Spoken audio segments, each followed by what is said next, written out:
अपनी ही गलतियों के कारण लिंग छोटा हो गया है और सीधा नहीं, टाइट नहीं होता है और वीर पानी सा हो गया है। तो वीर को बहुत गाढ़ा कर देती है दही जैसा ये हमारी दवा, और तेल लगाने के लिए और चटनी खाने के लिए दिया जाता है, जिससे कि अंदर ताकत बढ़कर आती है तो लिंग भी सही हो जाता है, मोटा और लंबा। और ये के वीर भी दही जैसा गाढ़ा हो जाता है। वीर पतला होने के कारण यानी के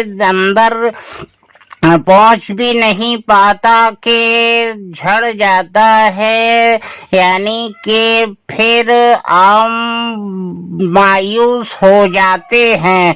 तो अब मायूस होने की जरूरत नहीं है, 45 साल पुराना तजर्बा है, तमाम शिकायतें आपकी सही हो जाएंगी। हमसे मिलें।